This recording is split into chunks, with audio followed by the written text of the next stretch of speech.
Good morning, I'm Dena Davidson. We are in our 40 days of change. Yesterday, I talked with you about how we follow God through His Word. The Word of God actually teaches us how to follow God. And if you have not yet hopped on our Bible reading plan, make sure you do that. You can get the link by texting Bible to 56316.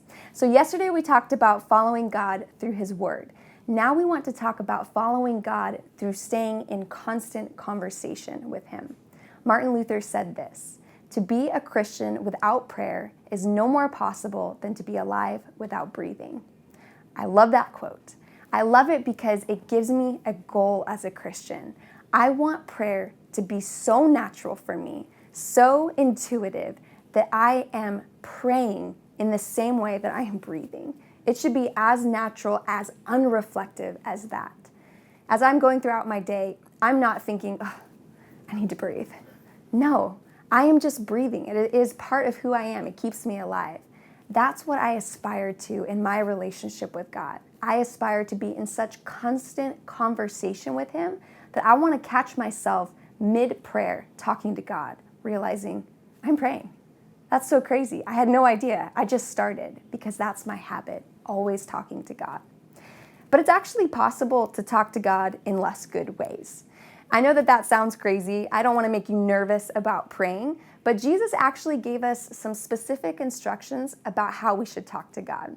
So rather than being discouraged by those instructions, let's take a look at how Jesus calls us to talk to Him. Matthew 6:9-13. "This then is how you should pray. Our Father in heaven, hallowed be your name. Your kingdom come, your will be done, on earth as it is in heaven. Give us today our daily bread, and forgive us our debts as we also have forgiven our debtors. And lead us not into temptation, but deliver us from the evil one." I once heard this passage broken down into a little acronym. The acronym was ACTS, A-C-T-S. And it's just a quick and memorable way to pray in the pattern that Jesus taught here in the Lord's Prayer. So the first one is adoration. Adoration is simply telling God who He is. Our Father in heaven. God, you are God. I know that's a crazy syllogism that I just said. It sounds like it's not a big idea, but it is. God, you are God. You are our Father. You don't dwell on earth. You dwell in heaven. A, adoration. Then C is confession. Confession is where we name those things that keep us from God. We name those ways in which we haven't lived up to God's perfect standard.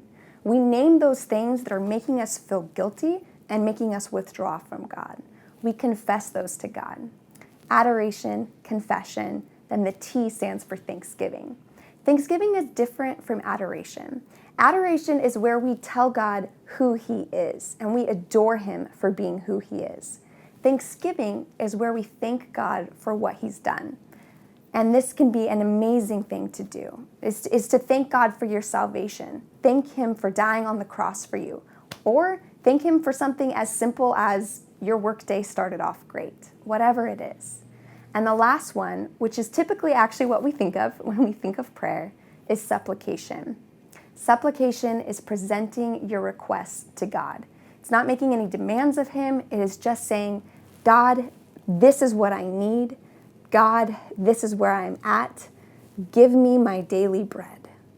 So that's the acronym that I've learned that really just easily helps me pray through the Lord's Prayer.